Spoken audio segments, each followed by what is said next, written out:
Empezamos el encuentro del día de hoy de escrituras marginales. El penúltimo anticipo a la gente, ya en el último video que va a ser directamente grabado, les voy a explicar un poquito más en detalle los cambios de dinámica de esta sección, pero desde ya agradecer al público el aguante que he tenido en redes sociales, el interés que se ha despertado por esta sección, que insisto, se va a seguir sosteniendo. Y bueno, también compartir mi gratitud, la hago extensiva a Raquel Arriel, la quiero mencionar con nombre y apellido acá. ¿Cómo estás, Raquel? Gracias por apoyar este espacio, como siempre lo has hecho.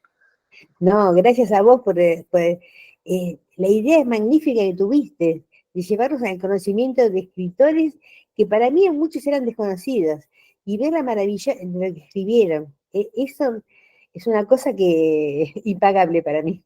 Me encantó, me encantó. Gracias, Raquel. Y obviamente que esto va a continuar en formato grabado, pero también en formato de compartir las lecturas en redes sociales, en Instagram, en Facebook.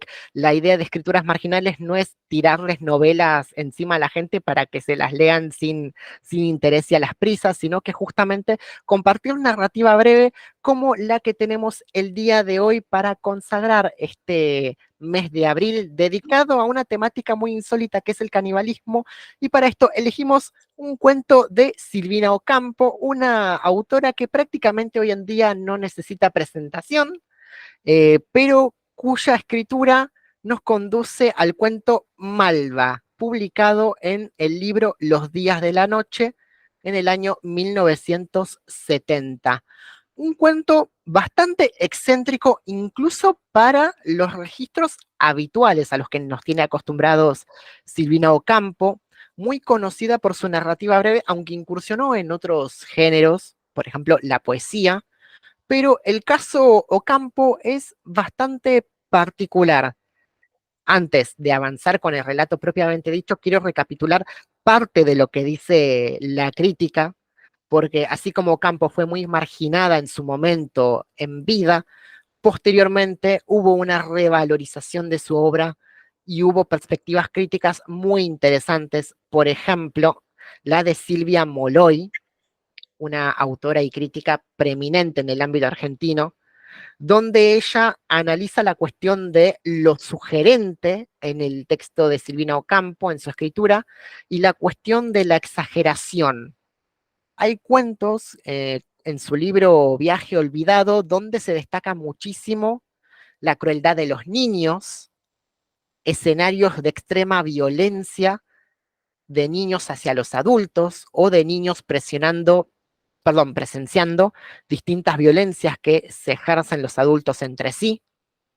Hay una cuestión de que llega a haber una violencia tan exagerada que es increíble. Y por eso Ocampo bordea lo fantástico, pero no ocurre nada sobrenatural en sí mismo. Ocampo tiene una escritura que está en el límite de todas las cosas, siendo que sus personajes pertenecen a lo que hoy podríamos denominar clase media, o que en su contemporaneidad se denominaría clase pequeño burguesa, ¿no? Ese mundo de niños bien, cuidados por niñeras, por institutrices, por padres o madres con cierto poder adquisitivo. Y en el caso de Los días de la noche, el libro en el que se inserta este relato Malva, hay una operación donde la crueldad persiste, pero hay algo diferencial en Malva, que lo hace aún más tétrico, y es este personaje que ejerce una crueldad sobre sí misma, una crueldad sin explicación al principio, pero que el narrador subraya en términos de ansiedad y de impaciencia. Malva empieza a devorarse por la impaciencia, pero no comunica a sus semejantes qué es lo que está pasando con ella. Podríamos entrar en la coordenada de lo fantástico, pero es muy relevante todo lo que le está pasando a Malva en términos de su género, ¿no? Si recapitulamos el relato, que aquí lo tengo presente, la voz narradora en lo primero que hace énfasis en este cuento es en la fealdad y en la belleza de Malva. Y acá leo el primer párrafo que dice de la siguiente manera: era preciosa, pero de improviso se volvía fea. Sus enormes ojos, sin perder el brillo afiebrado, podían achicarse. Su boca sin labios también. La recuerdo en un casamiento rodeada de flores el día que la conocí.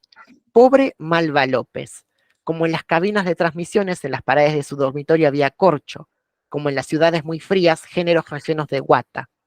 Como en los cuartos de juguetes para niños, colores celestes por todas partes. De igual modo, los picaflores instintivamente hacen sus nidos con el algodón del palo borracho, que aísla los ruidos, con flores de tilo que son sedantes, con pétalos de jazmines del cielo que son celestes. Yo sé que tomaba en lugar de té, agua de azar, y en lugar de aspirina, cedobrol, que ya pasó de moda. No parecía, sin embargo, nerviosa. Va avanzando el trastorno, entre comillas, de Malva de una manera paulatina. El relato avanza diciendo lo siguiente: cuando pienso en esta historia creo que soñé, pero la prueba de que no sueño está en los comentarios y chismes que oí a mi alrededor. La primera vez que Malva mostró su desmedido grado de impaciencia fue en la escuela, cuando tuvo que hacer un trámite para su hija. Media hora esperó que la atendieran en el patio de la escuela, luego otra media hora en la secretaría. Oír canciones folclóricas y zapateos en los pisos altos del establecimiento no bastó para tranquilizarla. Durante ese lapso su impaciencia creció y la desfiguró. En el momento en el que rompió con los dientes uno de sus guantes, se le cortó la respiración. Lo sé por una de las maestras de tercer grado que la vio. Cuando quedó sola, que esperara ese momento, prueba que se dominaba un poco, se comió el dedo meñique de la mano izquierda. ¿Por qué el meñique y no el pulgar o el índice? ¿Por qué el meñique? Debía ser tan incómodo. Y ahí es donde empieza el proceso de devoración o de autodevoración de Malva, donde lo que le llama la atención al narrador es la ruptura con la moda, la ruptura con el guante, con la tela en sí. Y cómo esa ruptura con la indumentaria va anticipando su ruptura con la sociedad. Cómo a medida que hay factores que nutren su impaciencia, Malva no actúa de manera reactiva contra ese mundo inflacionario, si lo podemos categorizar así, sino que reacciona contra sí misma, contra su propio cuerpo, devorándose.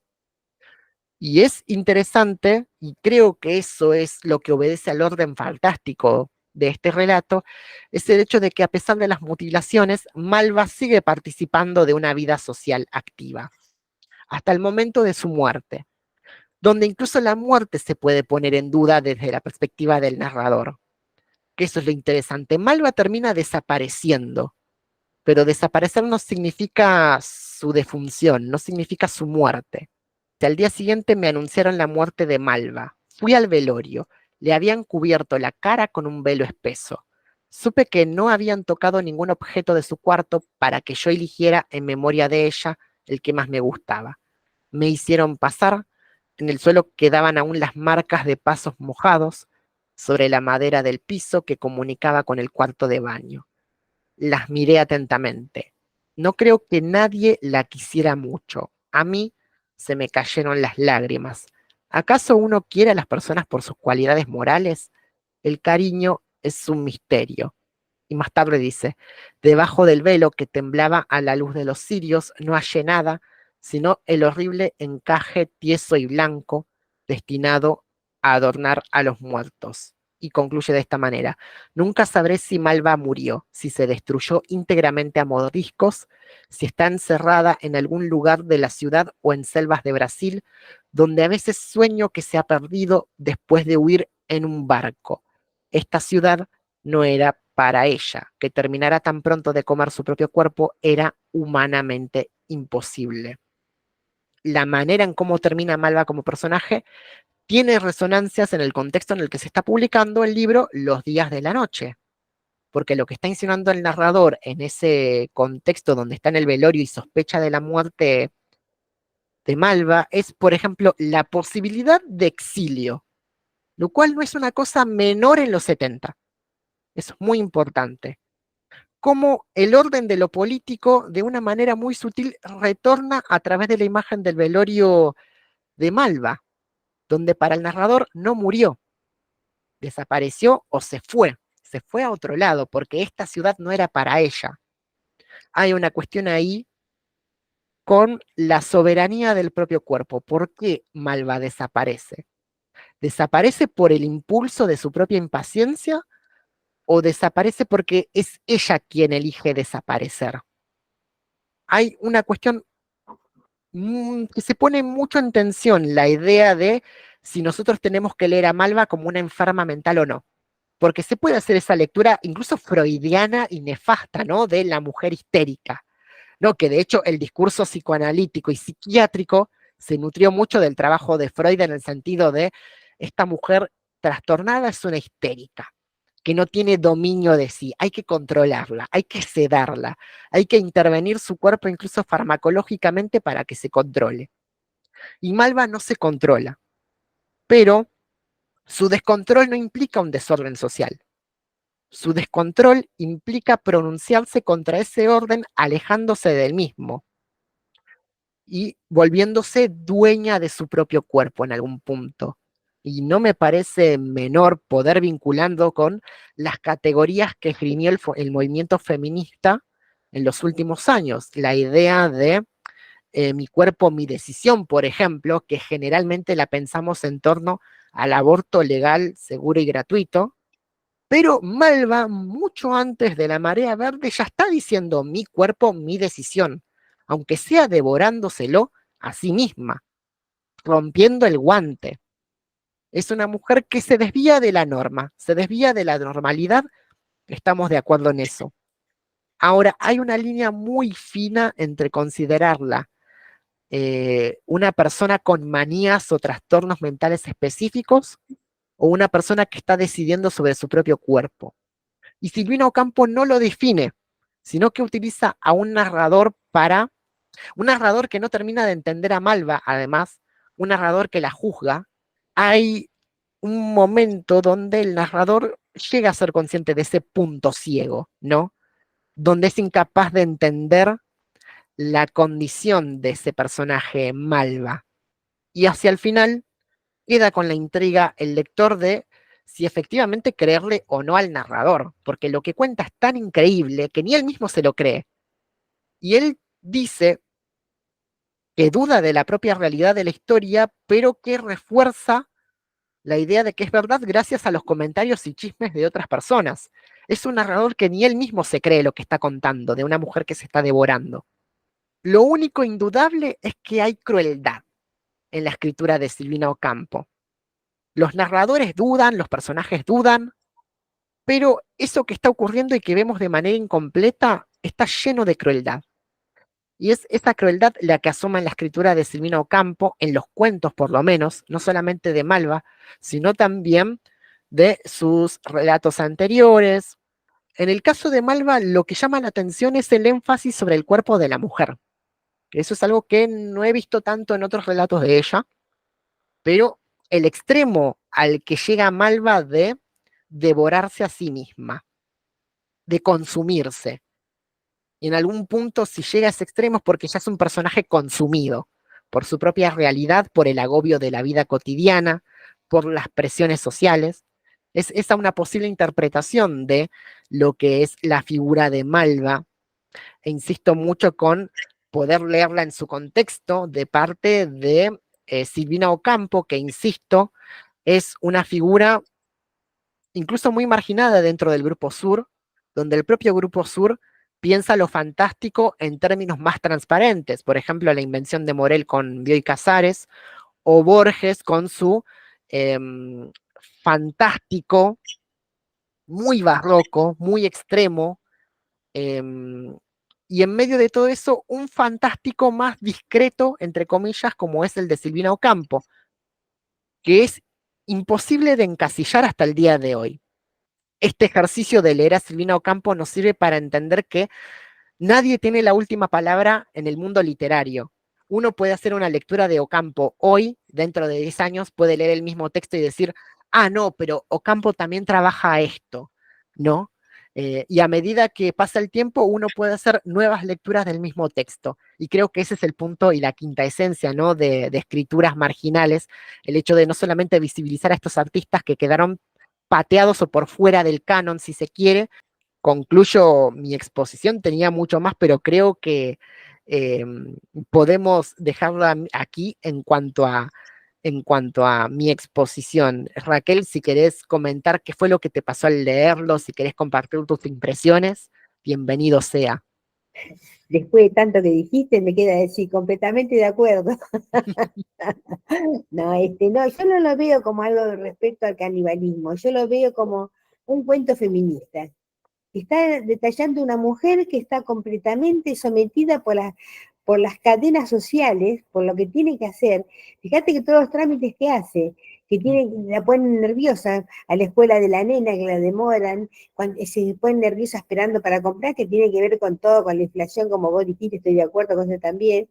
Pero cuando va a, en el taxi, que tiene que pararse en la barrera, se pone histérica también, no sabe qué hacer, trata de distraerse, pero no puede. Cuando se le caen las naranjas que compró, a la cachaza se come la rodilla, pero es una persona que está tan encadenada y no expresó nunca en su vida lo que sentía, nunca se reveló abiertamente de palabra o en actitudes distintas, solamente se autoflageló.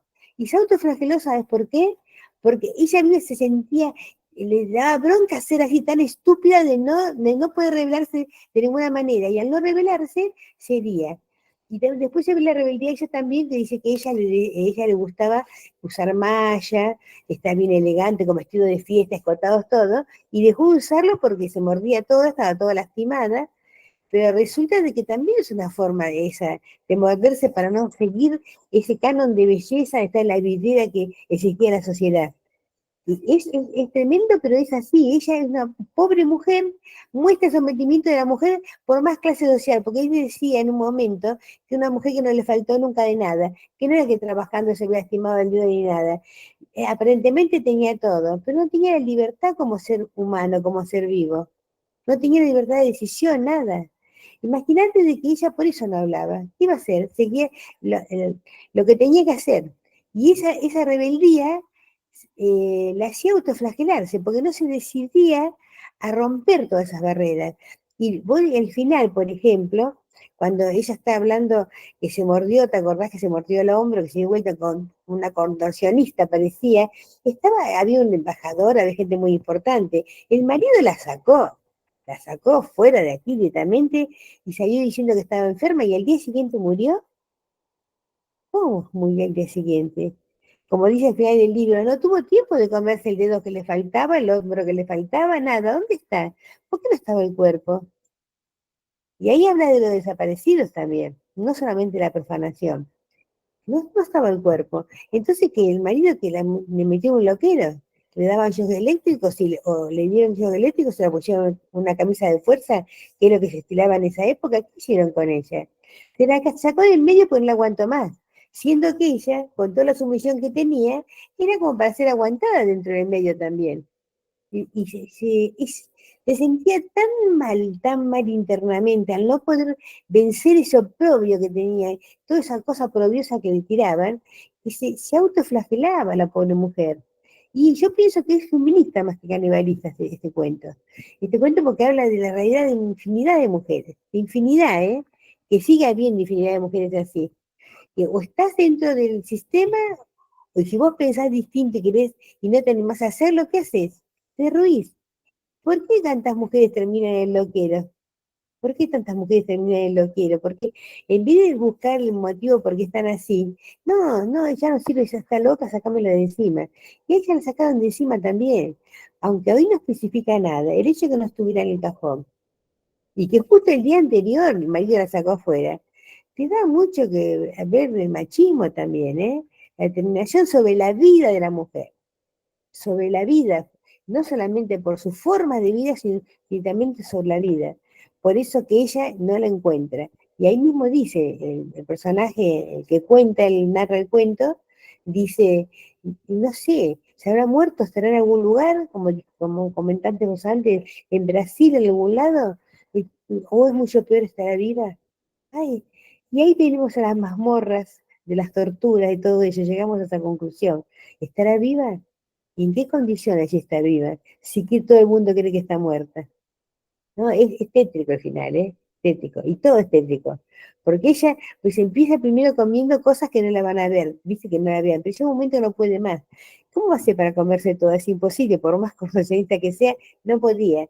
Aparte, como dice, le faltaban muchas partes por comer. Era una, no, ella es una cosa, una desaparecida. Es un cuento que habla de la desaparición del ser humano. La desaparición, que nosotros sabemos mucho de eso, lo que hemos sabido, pero para mí tiene mucho que ver con eso. Porque ya en esa época, si no me equivoco, ya había desaparecido Vallese, que fue el primer desaparecido que se tiene conciencia. Pero no se habla de desaparecido de los pueblos originarios. ¿Cuántos desaparecidos fueron los pueblos originarios? ¿Cuánta gente que no se supo más de lo que está? Y no solamente eso, a través de historia, de años y años, supe un montón de gente que era de provincia y que no sabían, sus hijos nunca más fueron a verlos, nunca se comunicaron más con ellos. ¿Dónde están? ¿Qué les pasó a ellos en estas ciudades grandes donde hay tanto martillo, tanta cosa? No, desaparecido. Te habla de todo, te habla. Para mí es un cuento también social. Habla de la sociedad que anula a las mujeres, tiene que ser de determinada manera, que ella no se pudo expresar jamás justamente porque tenía esas cadenas tan monstruosas que la sometían, pero se empezó a morder, a morder. ¿No ves que no habla para nada del marido solamente en un último momento? Cuando el marido decide sacarla y desaparece ella. No, la verdad que es tétrico, te digo la verdad que es tétrico y realista. Para mí es realista, ¿eh? Mostrado de otra manera, con otras palabras, pero es realista. Te muestra una sociedad, te muestra unas formas impuestas, ¿viste? Y el sufrimiento de la mujer, que no puede romper esas cadenas. Y trata de romperlas, pero como no sabe hacerlo de otra forma, no tiene esa posibilidad interior de verse de otra forma, se ataca ella misma por la misma bronca que tiene por ella misma que no es capaz de hacer otra cosa. Esa es la conclusión que tengo yo. No sé si vos te parece bien o estás de acuerdo en alguna cosa, si no, decime. No, de hecho, a ver, tus conclusiones me permiten redondear algunas cuestiones que van muy bien en sintonía con la lectura de Ocampo. Primero, la observación de tomar distancia del canibalismo, porque acá nos está poniendo en juego eso, y de hecho podemos hacer esa relación con Sandwich de Humberto Salvador. ¿En qué sentido? En el sentido de que son las vidas precarias las que desaparecen. En el caso de Salvador, el poeta vagabundo, el artista, el linchera, si se quiere, hablando mal y pronto, y en el caso de Ocampo, la mujer que indistintamente de su posición social sigue estando en una situación de vulneración absoluta, como bien indicaría Silvina Ocampo en la escritura de Malva. Eso por un lado. Por el otro, coincido con la cuestión de la desaparición como tragedia constante a lo largo de lo que es la literatura y la historia de Argentina y de Latinoamérica, si se quiere. Y pensarlo sobre todo también en ese contexto, en el clima de los 70. No me parece menor la idea de cómo desaparece, entre comillas, Malva, en qué circunstancias y de una manera tan presurosa, una manera tan repentina que genera suspicacia y una figura completamente enmudecida, callada, porque no conocemos la voz de Malva. Ella nunca presentó ninguna objeción a su vida hasta donde nos permite entender el narrador. De hecho, siempre fue una mujer velada. Y hay un juego de palabras ahí con el velo funerario y siempre fue una mujer velada hasta que en el velorio se desvela, en términos simbólicos, pero hay toda una cuestión con el velo que trabaja muy bien Silvina Ocampo a través de la figura de Malva. También recapitular la cuestión de la autoflagelación, que no es menor y que de hecho termina siendo un instrumento de liberación muy tétrico, en el caso de Malva, pero que termina siendo un instrumento de emancipación sutil. Hay un texto muy bueno y clásico dentro de la historia de la crítica argentina, que es Las tretas del débil, de la crítica Josefina Ludmer, que ella analiza, por ejemplo, la figura de Sor Juana Inés de la Cruz, que tuvo una polémica con un sacerdote de la época por haberle contestado la carta de Sor Filotea, Entonces tiene una debacle allí, Sor Juana, donde apela a las tretas del débil, que es, usted sabe que soy mujer, que según las cartas paulinas no nos es dado derecho a hablar, hablando mal y pronto, diciéndolo muy en bruto, porque Josefina Ludmer lo dice 1000 veces mejor, es haciéndose la víctima logra empoderarse, Sor Juana, jugando a ser víctima como la Sherazade de las 1001 noches, hablándole al varón diciendo, por favor, perdóneme la vida y le contaré una historia. Es como subvirtiendo el lugar de la víctima, subvirtiendo el lugar de lo subalterno, termina desarrollando una forma de emancipación o de empoderamiento, que no es el empoderamiento que por ahí uno tiene entendido de la mujer que se impone sobre todo. Malva de algún modo logra imponer su voluntad de una manera muy subliminal que el entorno no termina de entender. Ya en el mero hecho de que la mujer no sepa comportarse, entre comillas, ya es una amenaza para la sociedad patriarcal. Aunque sea algo sobre su propio cuerpo, como, no sé, comerse un dedo o masticarse las uñas. Una mujer tiene que ser mujer en todo momento en el espacio público. Y eso es lo que está subvirtiendo Malva, no contestando a otros varones, sino interviniendo su propio cuerpo como ella desea. Y de hecho, en ningún momento se presume una cuestión de hambre o de ansia caníbal, sino es una cuestión de impaciencia, es una cuestión de ansiedad que le produce toda esta serie de situaciones que apela a esa estrategia para sobrellevarlo y para ir desplazándose fuera de ese espacio opresivo. Tiene que ver con ella misma lo que escribió. Porque ella la denostaron de cierta manera. Todo el grupo de intelectuales no tuvo en cuenta lo que valía. Ella, sus palabras solamente podía escribirlas, no podía decirlas. Y a veces pienso también que cuando ella daba entrevistas era porque el patriarcado donde vivía decía que no era suficiente que ella no era bueno que se dé entrevistas si no sabía escribir bien. Ella también las denostado, ella se ha tragado sus palabras Sí, sí, sí. de defensa, te digo, no en la escritura, porque la escritura sigue escribiendo, pero ¿cómo se defendía de todo eso que la rodeaba?